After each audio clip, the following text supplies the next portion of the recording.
So I thought that we might be able to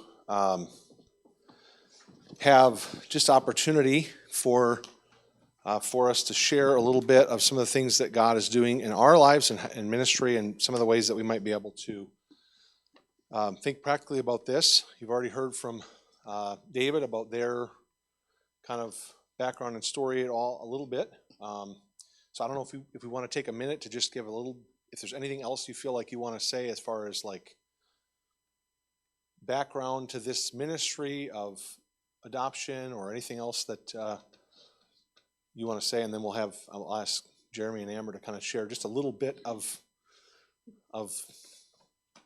background about yourselves, so we kind of know a little bit about you, and then I've got a few questions, but we'll see where it goes.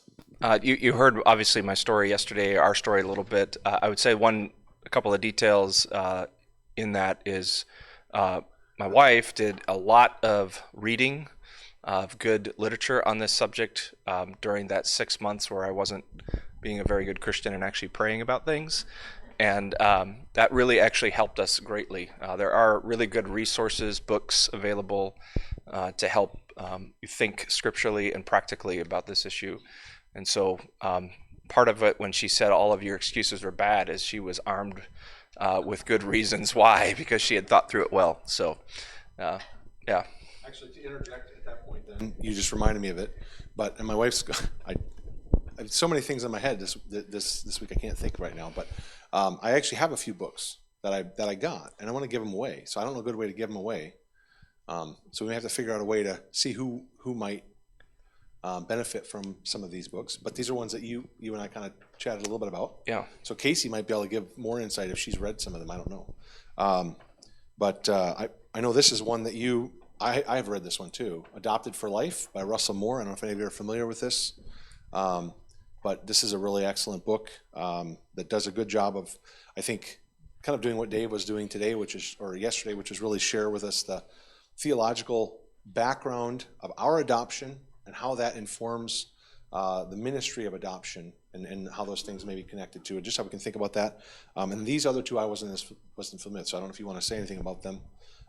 It Takes More Than Love and Until Every Child is Home. But We speak to the Yeah. speak to the It Takes More to Love. So So I actually haven't completely finished that book. I'm about halfway through. That is a very practical book about cross-cultural adoption. We have listened to so many podcasts about cross-cultural adoption. I'm not sure if you guys, but everything that we've read has almost been discouraging, like we shouldn't do it. So this book talks a little bit more about it and just practical advice for it. So I have a copy of that to give away today. So. yeah, the Until Every Child is Home is also just a really practical book about stories of different types of adoptions that people have gone through. It's really encouraging, and it might help you think about if you have somebody in your church that's considering one of these. It's dealing with cross-cultural, domestic, foster care, older foster care children, and how that can impact your church. And so there's some really practical things in there. Short chapters that are encouraging, I would say. Theologically, all of these are not quite where we're at, but they're all good people. So, they're gonna encourage your soul. Okay. I'll try to think as we're doing this and figure out a good way to give those away. But I may just give them to you if you're of interest. If you have an interest in one, you may just let you take one if you want. I've only got 5, so that's the restriction. So, Jeremy, Amber, you guys want to tell us a little bit about yourself and the ministry God's called you to? We're on staff at Trinity with Dan Leeds and his wife, and Charlie and his wife, and we've been there for 22 years. I think is our 22nd year. And Amber and I both have been part of the foster care scenario, that whole picture. I thought it would, can I just ask a question of our audience? Sure. How many have in their church have people who have fostered, or you either fostered, have somebody in your church who have fostered, or adopted? So you have a touch in your church of those situations. Okay, so we're talking about just about everybody. ours was the opposite story. I was ready before Amber was ready. And I don't know why that was. Maybe it's because I'm with kids all day in school and just see the needs. Maybe not necessarily in a Christian school, but just on a larger platform. And we went through the local county foster care situation. And so we had been part of that for 8 years. Better part of 8 years, I think. 11 years, sorry. It's all a blur. Anyway, so we've been a part of that. We've had very different placements, and it's never they're never easy, and it's never a perfect scenario. I'll just share this, and then I'll let Amber talk just a little bit. But I just want to say that it's very difficult when you get into this because you think, man, initially, we're going to rescue this kid. We're going to give them something that they are just going to absolutely melt over. And it's the exact opposite of that. It's the exact opposite. They don't want you. They don't want you to be your mom, their mom and dad. They don't want to call you mom and dad. They don't want your house. They don't want your food. They don't want your beds. They don't want the siblings. They don't want your church. They don't want your God. They don't want anything. They want to be back in their home with their parents and their kids or whatever the situation is, whatever that is. Broken as it is, that's what they want. And so you come into this and you're a little bit shocked because you think this is going to be the greatest thing for these children. And we're helping the community. We've got all these people behind us. And then you realize that quickly that's not the picture. So anyway, it's not as pretty as the commercials that are out there. Everybody foster, everybody needs a parent, all this stuff. They commercialize that. They make it look really, really good, really easy, and anybody can do it kind of thing, which, by the way, that's true. Anybody does it, and that's also a problem. Anyway, I'll shut up and let Amber talk a little bit. I don't know. I guess I'm supposed to share a little bit of my story, right? Is that what you want right now?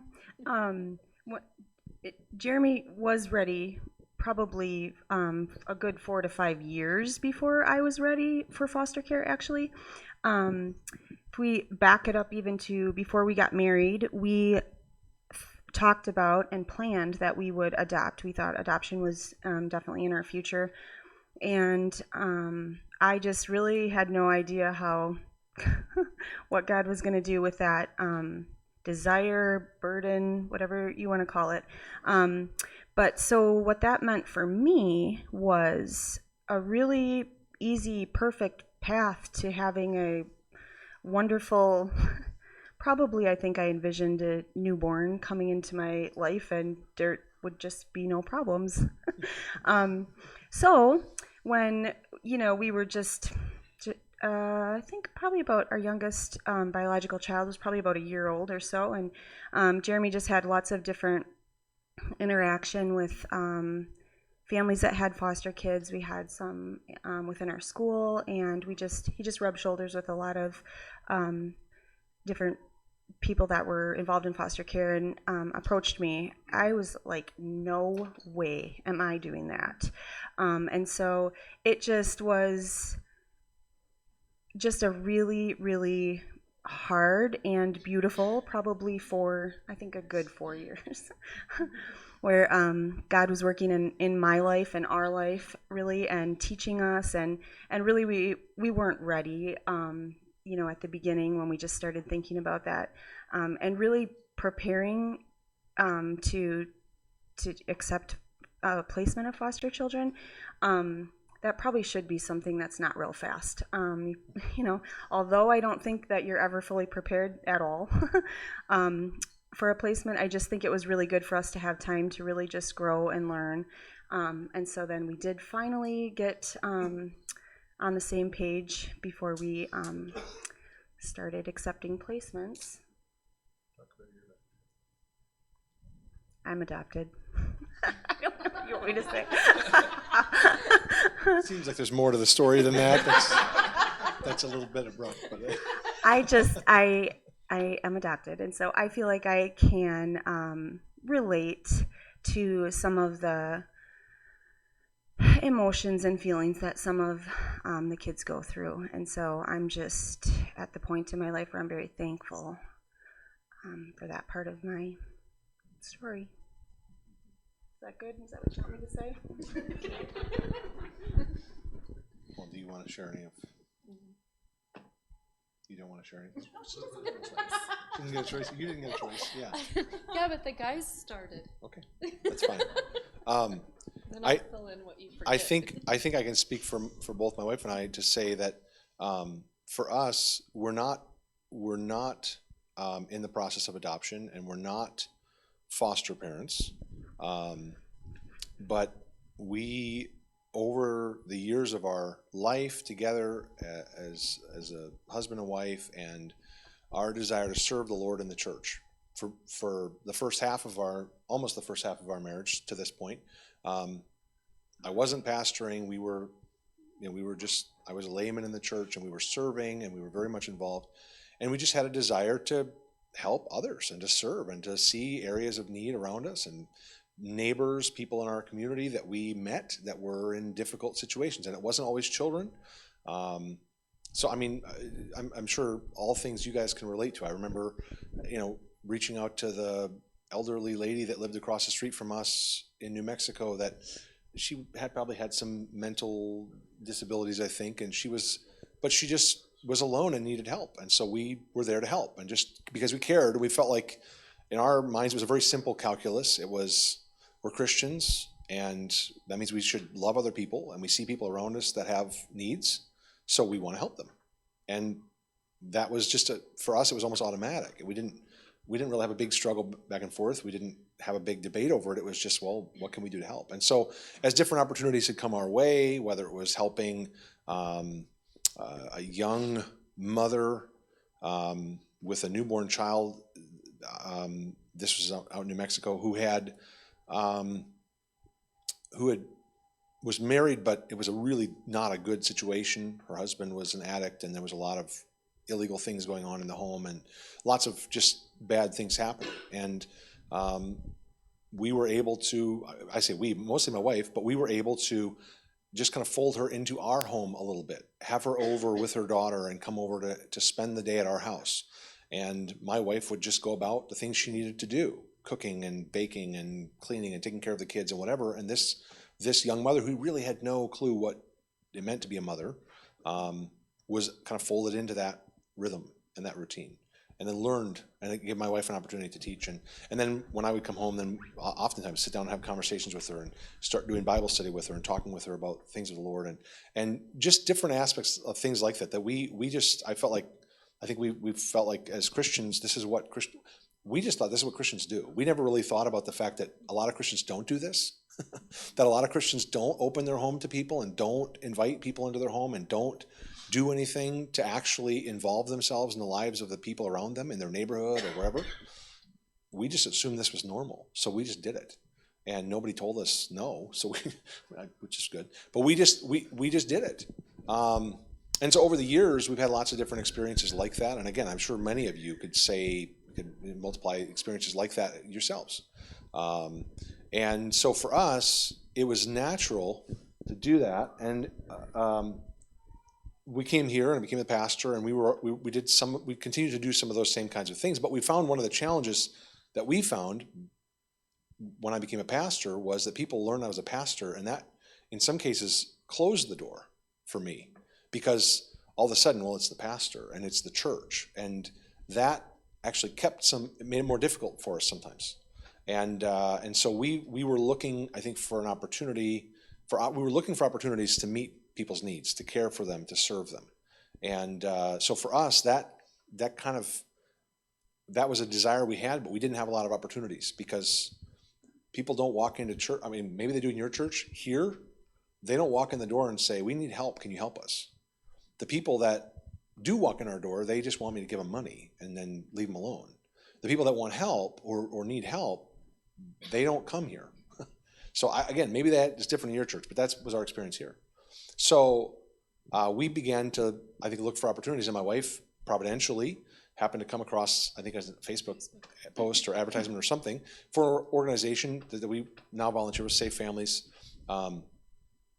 And that has provided a good opportunity, I think, again, just because our desire is to care for people around us in need. And so we're looking for a way to do that. And this happened to be a good way for us. That has worked out because it provided an alternative front door to the front door of our church. Because people will not come to this church, but they're desperate and they're in crisis situations, or they're on the verge of a crisis situation. And they're not calling the church and saying, what can you do to help us? So this organization really provided us an opportunity to get plugged into that and to do the things we were wanting to do anyways and already trying to do. But we lacked opportunity sometimes. And so for us, that's been kind of the motivating factor and the drive for us. I don't know if that's a little bit of the background of what kind of motivates us and gets us into this. I'll just add that as a young mom being far away from family, in New Mexico I had to rely a lot on just friends and people in our church. And we didn't have a church for the first 9 months or so. So it was friends through the school that he was teaching at and stuff that would help us out. And I know, I had an older lady say to me one time, I didn't have help raising my kids. It was just me, all on my own. You didn't ask for help. And I'm like, to me, that was sad because I needed help when I had out there 3 that were 3 and under. And it was nice that I could reach out to people. Then when we moved here, we had 4 that were 5 and under, and Carol was over quite a bit in the first couple years there especially. But our church people have really helped out too. And sure, I could have done it all on my own. We could have done it all on our own. But there have been times that I just needed the encouragement. I just needed somebody to talk to. And I needed help. And the people that we've been able to help with volunteering with Safe Families are people that don't have family and friends that they can reach out to. And so like he said, this is, I don't know, I guess just in our mind, this is what we were supposed to be doing anyway. I will say he grew up with parents that constantly had people in their homes. You guys probably all know that. So he was used to that. I wasn't, but I never blinked twice about having people over. To me, it was fun. And in New Mexico a lot, I would pray about having an older woman to come alongside me as the older woman in Titus 2 to teach me. And every time I would get discouraged and be wanting that lady, why don't I have these ladies that can help me and be an encouragement to me? Instead, God would bring in a younger one for me to disciple and to teach, like this young mom. And, that was not that I didn't appreciate the help and didn't need the help. I loved having the help that I had from ladies, but I learned and grew more by being able to help others. So it just, with Safe Families, we're able to do the things that we've been doing. They just kind of give us the resource and the people, point us to the people that need help. And I will say, I was the one that found it and brought it to him, and I don't think that I don't remember us either being on different pages about it. I will say he does have to pull me back though sometimes, because we will get text or emails or something about a mom in need. We got another one yesterday that it was a second request, which means that nobody has stepped up and helped out with this. So I'm going, okay, what can we do? We already have this little one living with us, but what can we do to help this mom with 2 little ones? And so he has to pull me back sometimes. Otherwise, I would just constantly be out there taking everybody's child in and doing everything. So So I've never done this before, so I'm not really sure exactly how to do this, but I'm curious if you guys might share a little bit, if there's any, I'm sure that you thinking about the church especially, and how the church and we as Christians relate to these kind of ministries, misconceptions, right? How do we as believers, Dave kind of touched on some of this yesterday with respect even our theology, how does that maybe lead us to maybe we're not thinking rightly, or maybe some misconceptions about these kind of ministries, fostering adoption, or just, again, there's a pretty broad, I know we're looking at kind of a pretty broad area here, even across the platform here, a pretty broad area of different things, but what are some misconceptions you've come across, or things that you think maybe we're not thinking properly, we haven't in the past, and maybe we need to change how we think about some of these things? One big one is that you can't afford it. That's a massive misconception. So I'm assuming Wisconsin is very much like Minnesota, that adopting out of the foster care system is either free or close to it. That it will cost you almost nothing. Our states are desperate to find homes for kids. And so in most states in the United States, they will pay for almost everything if you're going through foster care. So I would assume that was your guys' case. In our case, we're adopting internationally, and that's for a variety of reasons. Just felt like best for our family and what we're trying to accomplish in our own family and church life and things. The sticker shock is high. It's going to, for these two girls, by the time it's all said and done, approach about $65,000 to do that. If you make a lot of money, the government gives you tax credits, but they're not fundable. So I don't make a lot of money, so I don't get any money for that. And that's terrifying. But even in that, we actually have received more in donations, grants, than actually that total of $65,000. We will actually have more money in our pockets by the time this is all done than we actually will spend out. So we did not expect that. The big kicker was we raised about a little over $20,000 through friends and family, church members. Our church was very generous, a number of people. We got a number of smaller, anywhere from $1,000 to $5,000 grants. As we're finishing up fundraising, a non-Christian organization out of New York, what's that? Yeah, called Underground Railroad. They, out of the blue, we had put in an application, never thought we'd see a dime from them. $30,000. Here you go. So we don't get to touch that money yet. Some of that money, we've had to pay out a lot out of pocket. We'll get some of it once we actually travel. There's lots of reasons grant organizations do that. But the reality is it's a misconception to say I can't afford it. That was actually, ironically, one of my biggest fears. And there's no way we can afford this. So that's a big misconception. There are generous Christian organizations, states, governments that need help in this area and are desiring to give help. Jeremy, Amber, you guys have any thoughts? I just feel like we should, we didn't clarify to begin with. So we have 3 biological children, and we now have also 3 adopted children through foster care. Foster care and adoption, as you probably know, but I just feel like I need to clear it up that they are very, very different. The goal of foster care is reunification always, which is, kind of what makes it hard. And we had 8 foster children, and we have had the opportunity to adopt 3, but just to clarify, they're really, really different. And just because of how the laws are, the foster care system is completely overrun, but they really give every right to the parent, at all cost. So I think it's not as common to adopt through foster care too. Just, I don't know, kind of to clarify that first. Yeah, I would say that one of the misconceptions is that it's going to ruin your family. We've had several conversations with people in our church that basically said this, and I'll just say it this way: why would you do that to your family? Or have you really considered that this is going to ruin your family?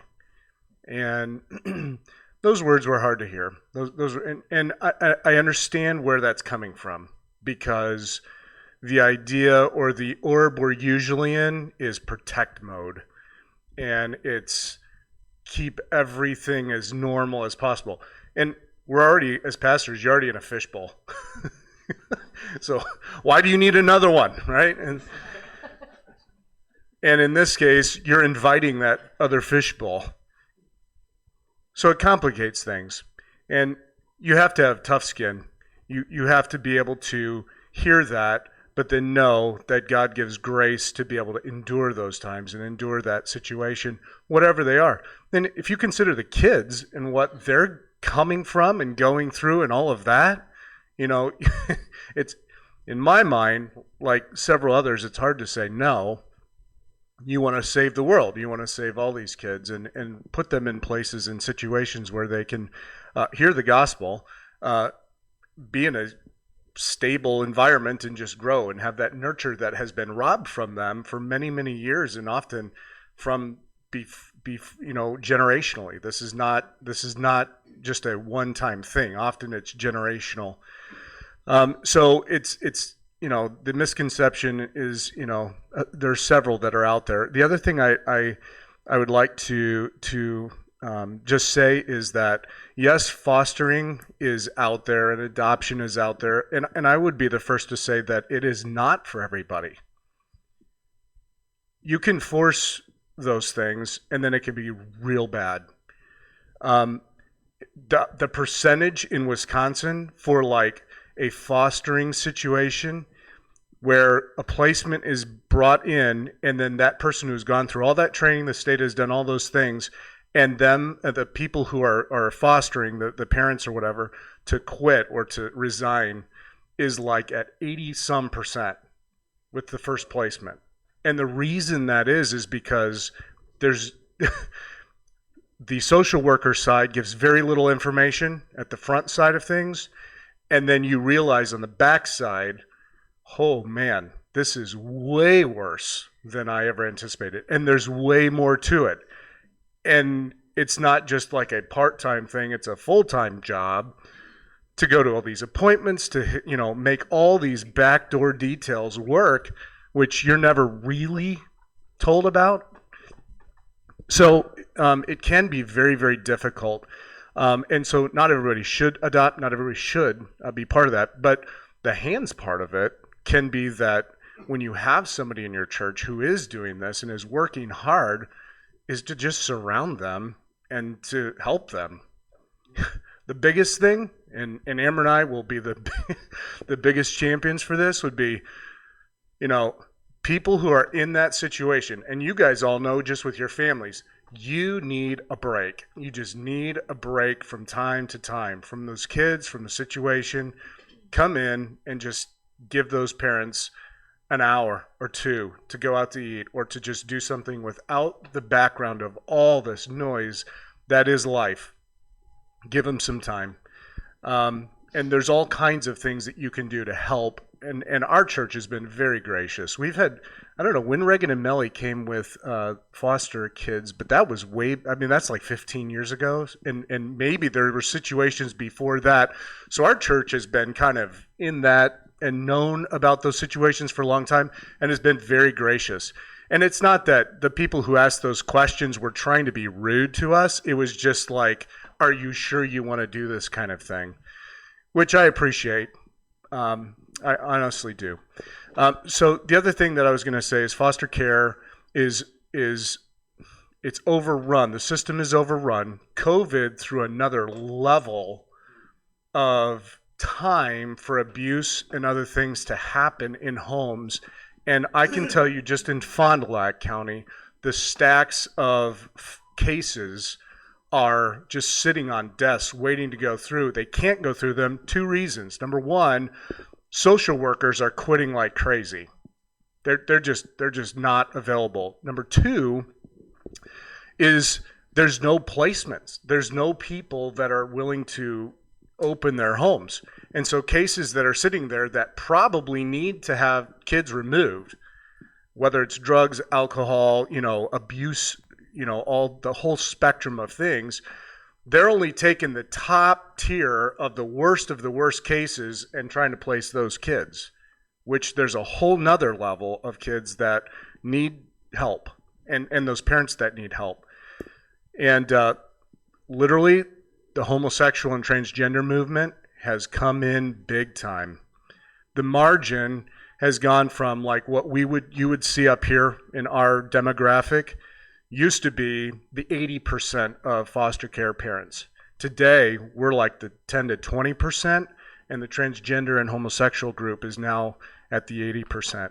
You talk about devastating the family. That can't be put back together except God would do it. And so the church does have and needs to have at least their eyes and ears open to that, because I believe, and I think everyone would agree, Satan's target is the family. If he can get the family dissolved, what's left? What really is left?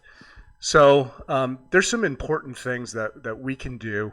There's misconceptions all over the place. It's not easy. Support those who are doing it. And then, consider we ask, missionaries ask for prayer all the time. Well, so do these foster kids and parents. They need just as much prayer, and that is a big thing.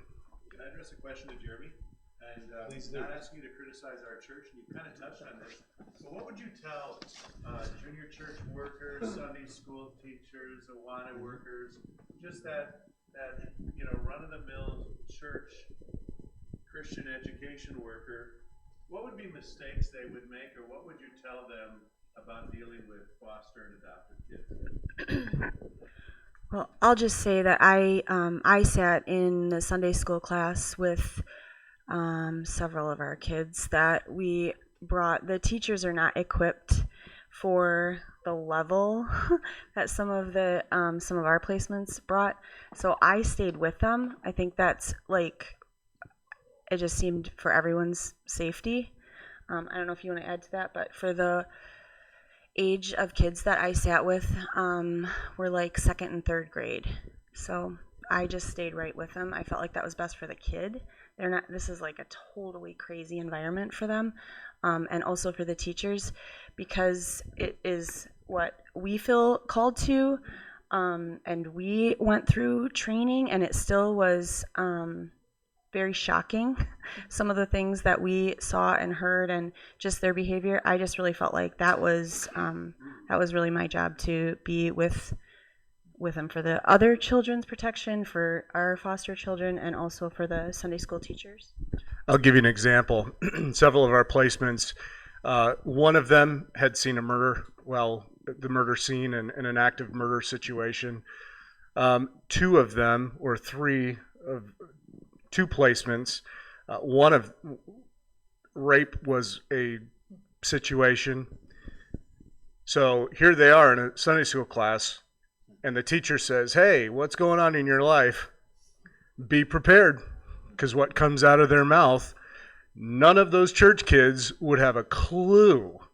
Number one, what is being said, and really understand the gravity of it. Number two, the teacher's going, what just happened so when it comes to, that whole scenario, we're bringing a kid or two or three into a Sunday school or a church situation. Oftentimes they've never seen a Bible. Oftentimes they have never been in a church.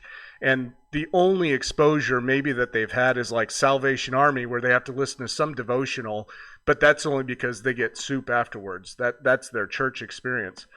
So it is a huge, huge gulf between where our kids are and what we consider, to be normal or whatever, and where they are. And then the things that come out of their mouths, and the things, just because they're kids, they're going to express all this stuff, and it spills all over the place. It can be messy. It can be shocking. And so, there's some precautions that need to happen, but to say to a child, who's gone through this, "Oh, I'm so sorry, but you're in a better place now," is not necessarily what you ought to say. There's just a whole variety of reasons. They don't want to, I mentioned, they just don't want to be there yet. So as parents, how do you handle that, number one, and then number two, how should the teacher handle it? Yeah, so as parents, that's why that concerned question from that member came to us, like, why would you put, your family in that situation? And the bottom line is, if you look at your life, there are situations and things that have been said to you or happened to you that you weren't expecting. This is just one of those. It just comes in a different package.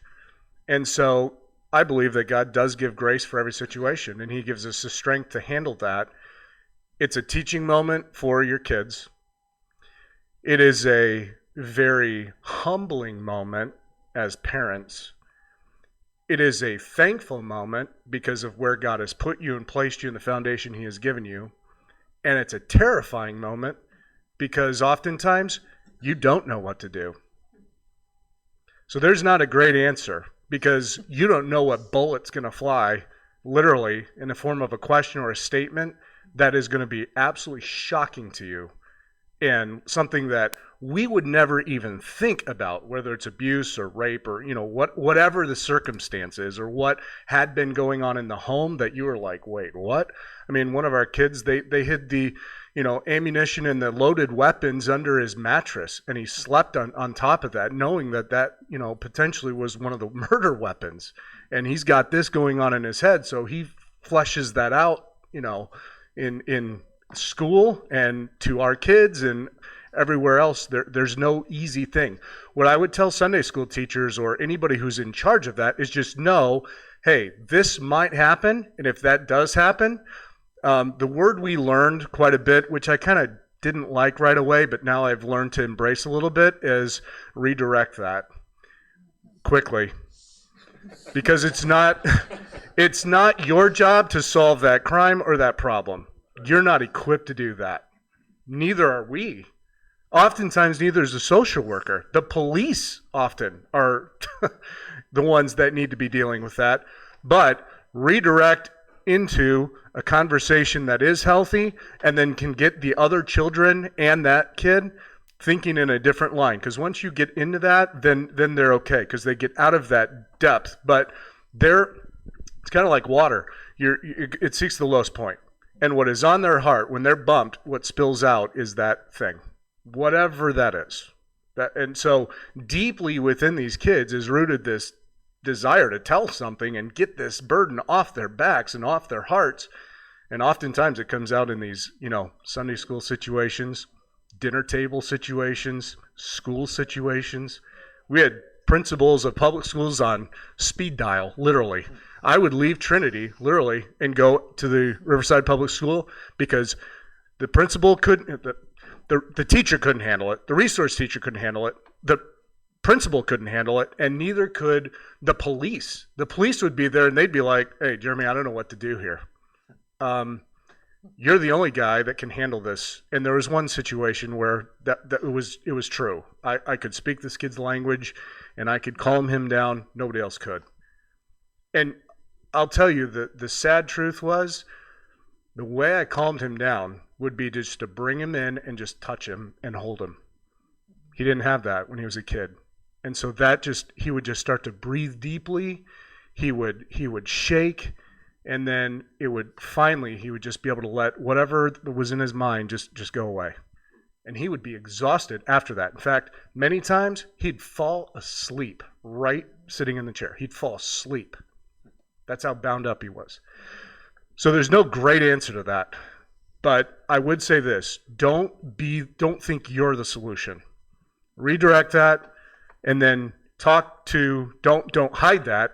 The other thing is, I would say that you also can't, if something is said, you need to talk to the leadership of church, whoever. They need to know what's been said. I would also say that those of you who run children's programs and other things, bringing kids in from the community, we do this training all the time now. You see bruises or things on kids that don't match in a place that isn't normal or whatever the case may be. You better have a conversation. You better write that down. You better have that conversation. It's better to err on the safe side. I'm not saying go turn everybody in, but have that conversation and know that this is the case so that there's an awareness of that. Often they talk about the triangle. If it's on the head, if it's in the soft spots, if somebody's gonna hit you from an unknown spot, and you've got bruises here, it's natural for you to instinctively do this. So it's not normal to have bruises somewhere where you would naturally kind of react and not have that. Everybody's got little kids with nicks on their heads and, there's scrapes on their knees, but not everybody has a handprint right here. So just be aware of that in our churches as well. I'm sure you guys have had some of that training too. Yeah. Also, when you think about what you would say to church workers, there's different levels and degrees of the kind of trauma that kids have gone through.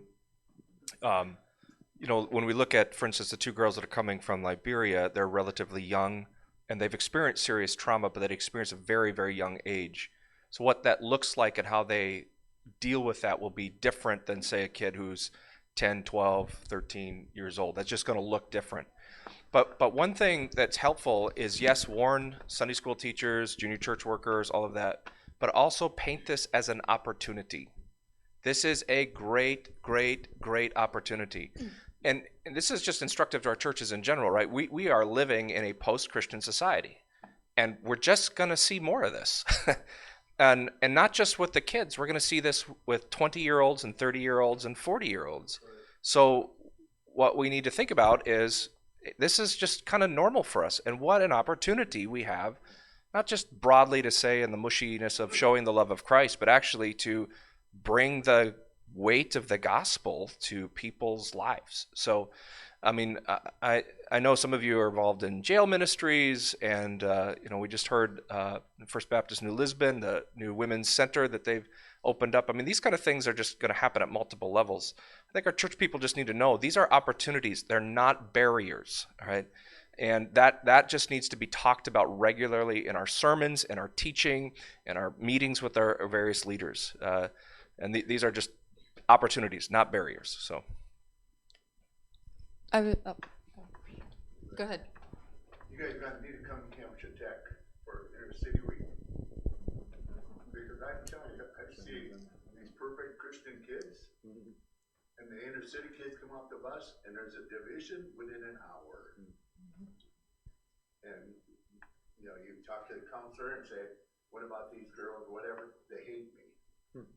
That's established when they step off the bus. We need it for counseling kids.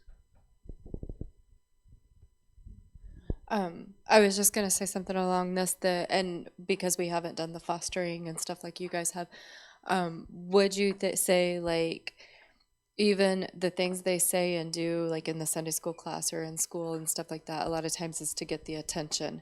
So to just not, one, as a teacher, not to show, or just as a person in church that they're talking to, not to show shock when they say something, because that's what they're looking for. They want that attention from you. And then with the little one we have, it's not anywhere near what Jeremy and Amber have gone through and stuff with trauma and everything, but she is an attention seeker. And I know some of you probably saw her when I had her here yesterday. And I know this is going to sound bad and sound like we're being mean, and it's really not. But when I was bringing her here, I said to her, you're going to sit on my lap, you're going to hold my hand, and you are not going to talk to people. But I had to do that because she would have just come in here and all these people were new people to give her attention. But it's not in a good way. And so I maybe you guys would disagree with that, but that's just my thought, is like try not to show that you're shocked when they say something, and then to not ignore them, but give them the same attention you would give the other kids in the class. Yeah, I think to maybe try to clarify what you're saying, or if I understand it, is our observation is that a lot of times children, especially in these situations, do not know how to rightly relate to people.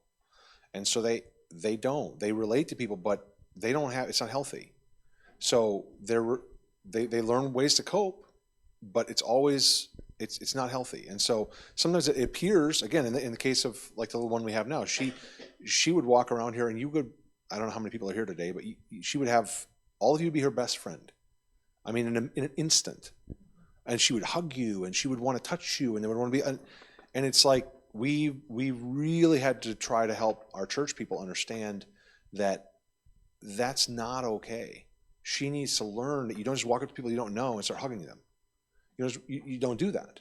So we have to teach her some of those things, and that's the challenge. Is that they don't know how to relate. They've not learned healthy things because their parents didn't teach them healthy things. And probably their parents didn't know healthy things either. But they haven't learned healthy ways of relating to people, and so as a result, we have to be careful with how we do that and make sure that we're thoughtful about that. I think that's kind of what you're saying. Sorry, yeah. Redirect that too. No, that's fine. No, I was gonna go back to the misconception thing. Because I'm sure, like, we can sit up here, tell you our stories, and every one of them are different because we're all doing different types of ministry and things with children and stuff. And you may be sitting out there going, oh, this sounds good, but why does this matter? And so I was even thinking, and I kind of said it to him last night, please do not take this disrespectful or rude. But I sat here last night and thought, I know a lot of you, you're through the child stage. You have grown children. You may not be wanting to have a young child in your home because you're tired, you don't have the energy, you're doing other ministries. But like I said, please don't take this disrespectful. You're never too old to still help these kids, to help these parents. And I am not trying to discourage against foster care or adoption, but just that with our experience with Safe Families and what they do and what they stand for, anyone in this room could do that. I get it. Foster care is not for everyone. We didn't want to be foster parents. That's why we even got involved with Safe Families, because it wouldn't be a long-term thing. Now we've had this little one almost 16 months. But, you know, the way she even ended up in our home was because it got through the cracks because somebody was on vacation. And, you know, we look at it and go, there was a reason that lady was on vacation and didn't see the red flags that would have kept her from being in our home. So we didn't want to be foster parents, but we're kind of in that situation right now. So I'm not discouraging against foster parenting, but I do know, like, as Jeremy and Amber said, it's not for everyone. Adoption is not for everyone. And I know Casey even shared with me yesterday, like, they were turned down for some because they're too old.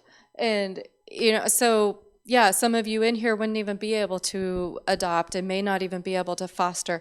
But with Safe Families, you can, because there's different levels. You can be a friend to someone. Just be there for support and encouragement, just like you would be for somebody in your church or somebody that you meet in public and you realize they need some help or just need a friend.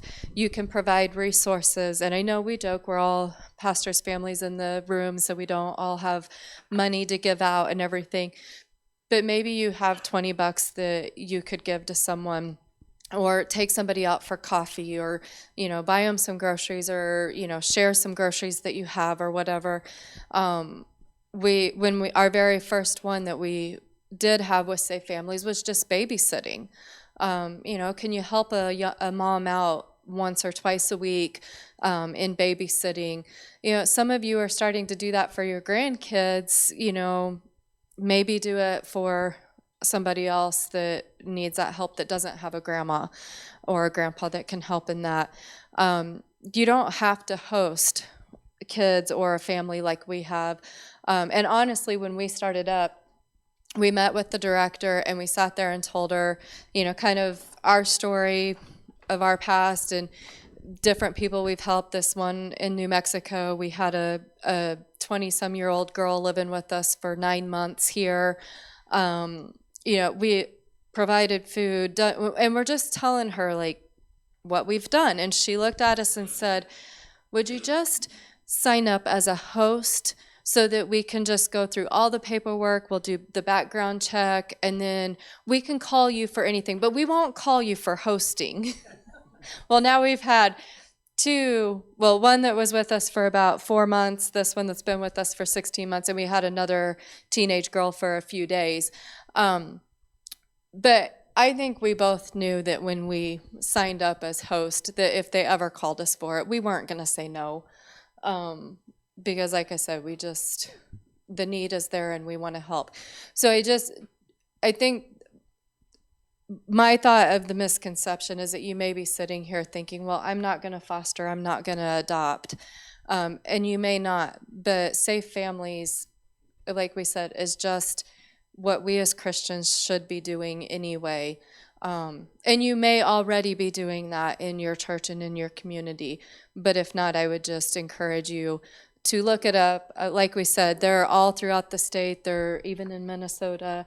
Not that you're doing enough, But yeah, I mean, I know I recently visited our pregnancy center in Delavan because I hadn't seen it since they redid it and everything. It's much better now. I mean, there's volunteer opportunities there too that you can even get involved, mentor the young moms, or they don't even have to be young, but the moms, go and watch the staff kids so that the staff and the volunteers can be there and minister to someone else if you don't want to be that person mentoring and stuff. Like if you have a pregnancy center in your area, reach out to them and see where you can volunteer there too, or just see what other organizations are out there. We don't know all of them. Can I'll share one other misconception that we found in our church, is that sometimes you might think that if a family or you as a pastor would engage in something like this, are people going to buy in? And yes, there are those naysayers. But in general, I found they are a small minority. Most people, I think there's a lot of people in our churches that they're not the person who's going to get up and lead songs. They're not the person who's going to do the special music. But there's a lot of people in our churches, because you teach and you train them well, that want to find ways to serve and help. And some of these tangible things are really available to them.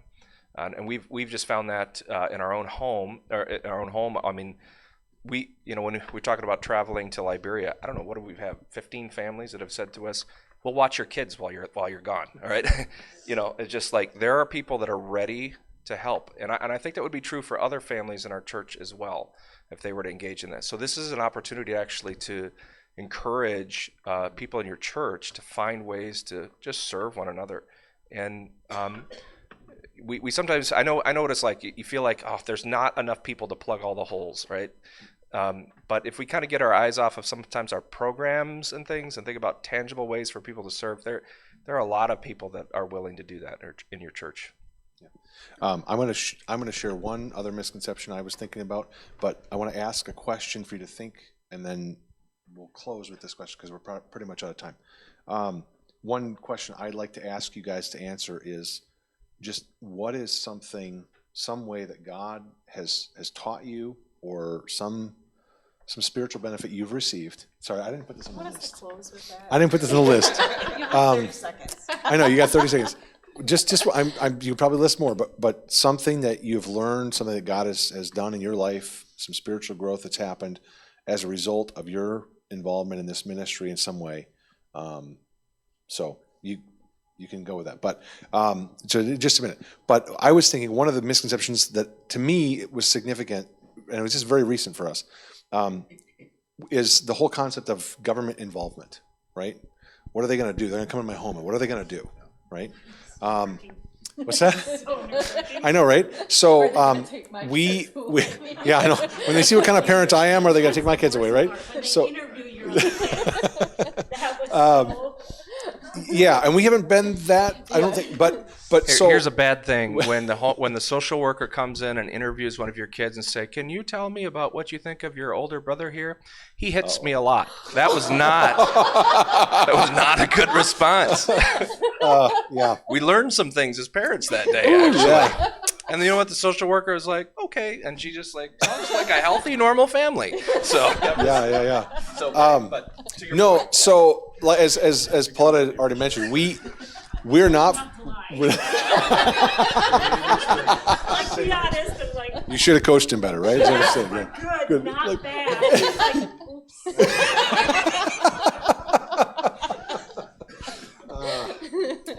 So we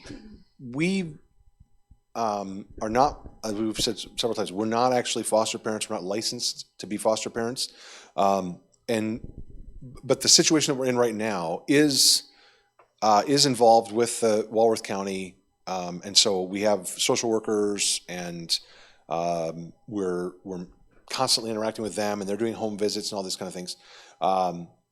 And we did not realize because as Jeremy mentioned, they don't tell you anything up front. So we didn't really know what our rights were or what we could do. We didn't have any idea. And so we've learned a lot of things along the way. And fairly recently, we finally, about 2 months ago, were able to have a sit-down meeting where both of the parents and all of the social worker team were all in the same room for an hour with us. And the first time it was over a year that she'd been in our home before we got to have that kind of meeting and actually sit and look at both of the parents. I mean, we had met the parents, but to have them all in the same room and then to have the social workers and to talk about some of the issues that had come up. And we went into that meeting, and I'm not trying to embarrass you, but my wife was terrified. Might be too strong of a word, but not much.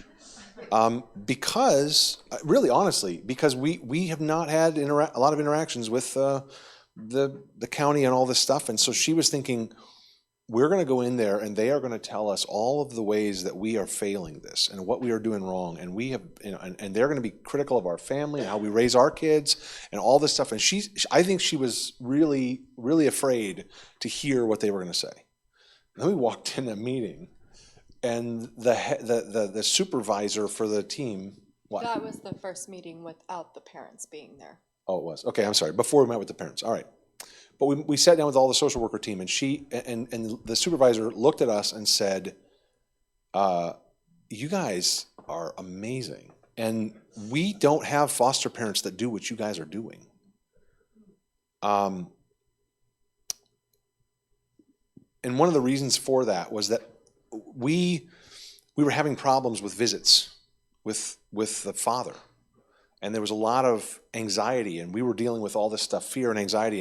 And this little girl saying, I don't want to go. I don't want to see him. I don't want to be with him. I don't want to go play with him. I don't want to go. And so when we could tell that she was just in this really not a good place when it came to time for visits that were mandatory.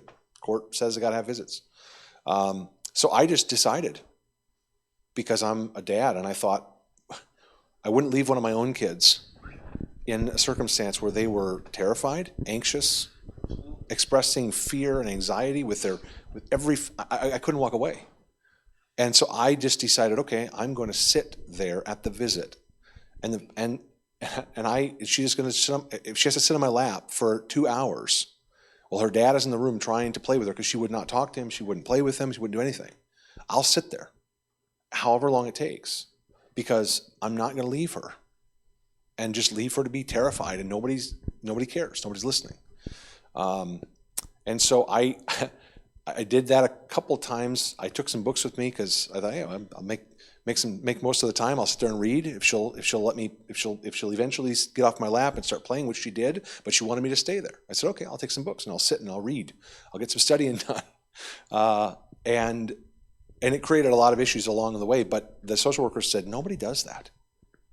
Foster parents don't do that. And I kind of said, well, maybe they should. Maybe they should care enough about this kid to just determine that they're not going to abandon this child. And I was willing to give up 2 hours of my day every Wednesday, right before prayer meeting, to sit there, and if I had to, and just be there so that she knew that I cared about her, and she knew I wasn't going to walk away when she was afraid and she was anxious and worried. And they said, nobody does that. They said, you guys are amazing. No, none of our foster families do what you guys do. And so we were expecting them to be like, well, you guys discipline your kids, and you guys even, you spank your kids. Wow, we haven't really had that conversation directly with them, but things like that. I mean, we were, what the misconception is, all of the horror stories of, the state is going to come in, and what are they going to want to know, and how intrusive are they going to be? And the reality is, at least in our experience so far, they're thrilled to have us. They're thrilled that we would actually care about a child who's in this kind of situation and be willing to just demonstrate a consistent love that isn't going to run away and isn't going to drop the ball. And so I think it's, for me and for us, it's been an opportunity for us to really just demonstrate that we're not perfect, but we are going to be faithful. And we're just going to be here. We're not going to go anywhere. We're going to be here. We're going to show love, and we're going to be constant in that, and to the best that we can. And And I think hopefully being a good testimony even to the social workers, so they at least know that we're serious about this. This is something that means something to us because we're Christians and we believe this is important. And so that was one misconception we felt like. I know we had struggled with that. But our experience has been that we're very encouraging rather than critical of us. So that was very helpful. Really quickly, because I know we're out of time and that clock's actually slow, so we're a little bit past. If you want to share something that God has taught you through this or somebody that the Lord has ministered to you. The short version is early on, and that during that 6-month period, God taught me how innately selfish I was. So I had to break down a lot of walls in my own heart. I guess patience. We expected fully to have, them here in August. And it's been,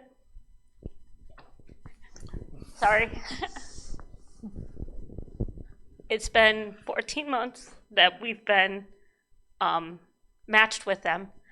And, in and of myself, the best place for these girls in my own mind is in my home with us who can love them, show them Christ. And I still struggle, not quite as much with questioning God, why. But he has shown me that his will is best. Some days is easier than others. And also to build a community of others. I have not physically met women from our adoption agency, but online. And the fellowship is sweet. The prayer is encouraging. And it's just been a huge blessing. So I'll say it this way. We have an umbrella of a broken world with a broken family and broken home, with a broken system trying to fix those broken kids, smashing into our brokenness, and somehow God puts those pieces that are shattered into his mosaic.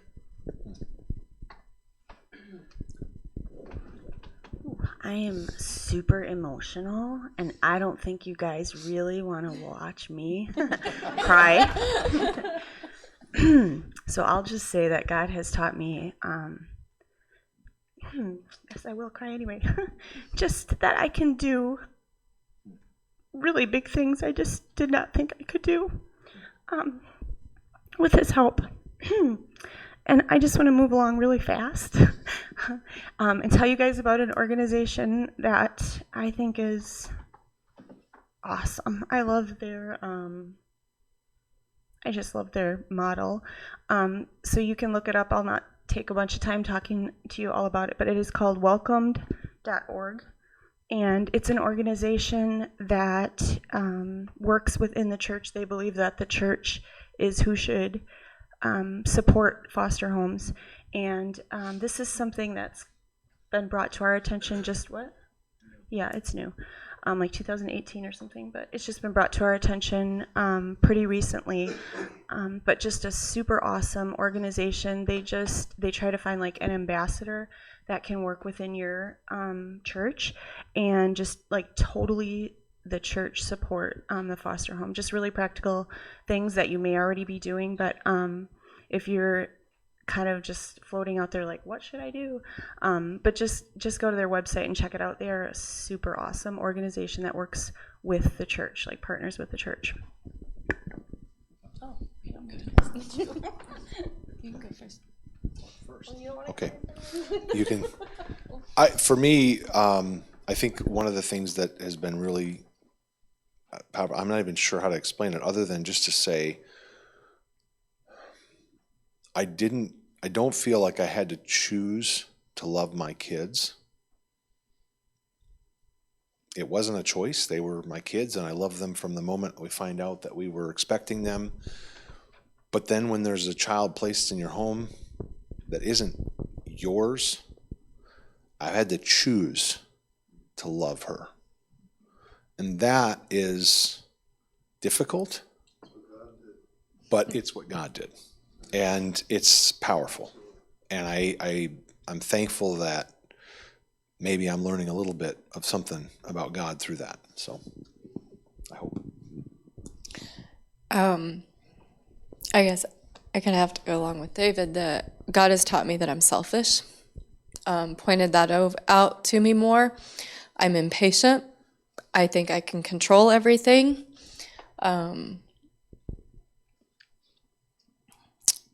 As he said, like we go to this meeting and even just last week, the social worker was in our home and I'm talking with her and I said, it just makes me so frustrated because I can't do what I want to do to help this situation. And I said, I guess I just care too much. And she says, no, that's not a bad thing. But to me it is, because it makes me frustrated and irritated with how the county and the state handle all of this, and that we can't just fix it. But I also realize, so, God has taught me I'm selfish, I want to control things. I've also learned a lot through this that I'm very critical. And as Jeremy said, people have asked, why do you want to do this? Why do you want to bring these kids into your home? And I recently had a family member ask me, why do you keep doing this? Where would she go if you just said you're done? Because all she ever hears is my frustration of what's going on. And I realized that, and I had even told him I really didn't want to talk a lot about what our situation is right now, because I feel like all I ever do is complain about the situation right now. But that's just going to turn you off from wanting to help people. And I don't want to do that. Yes, it is hard. It is frustrating, just as foster care is waiting for the adoption to happen and to be finalized. It is hard, but there have been so many neat things that, not even just personally that God has taught me, but yes, he has, but to see the growth that this little one has had, not physically, but mentally and emotionally and everything in the last year, and spiritually. And to be honest, our kids have had a hard time. We've got 2 back there that I thought about even asking them to come talk about. I just got a bad look. But to have them share what they have learned, but I know it would be hard for them because we've had a lot of frustration lately, and just getting irritated with things. And so it is hard to see the good in it. But even in our own kids, I've seen growth in them, even through the frustration. And this doesn't even necessarily have to do with this little girl, but we had another 13-year-old girl that ended up just last minute spending the night with us this last week. And we realized, like, her family never eats a meal together. They don't even really have meals. It's just whatever you grab on your own out of the fridge. And this is a family that is coming to our church now. But to show our kids that our family is unique. We eat breakfast every morning together. Most days we eat lunch all together. He's right across the street. He comes home, other than Pastor's Prayer Fellowship. But every once in a while he doesn't come home for lunch. But most of the time we're eating breakfast together. We're eating lunch together. Most nights we're eating supper together. A couple of them may be at work at times, but for the most part, like, we're eating every meal together. And it's very rare now that even to have one meal together in some families, and so they're seeing that and stuff too. So I do know that this is helping them to see these things, and I've seen differences in them and stuff too, even though a lot of times it's the frustration for all of us. Okay. All right, well, we're pretty much out of time, so I don't think we can go any further. Sorry about that. I know you're disappointed. You weren't really wanting to keep going. But I just want to close just by saying thank you so much for coming. Appreciate you guys for sharing and being willing to come and talk about your own stories and your own experiences. And I think, as David already mentioned yesterday, my thought, my heart in trying to plan this retreat for you was to really encourage you. Obviously, we know the need is great. The need is far, far beyond what we can possibly meet. And so at the end of the day, we're forced to go back to our infinite, almighty, all loving and caring eternal God and rely on Him and His strength and His supply. And that's what we need to do. So we just want to encourage you to keep at it, right? I know you guys are already all serving and actively engaged in these kind of ministries in your own lives.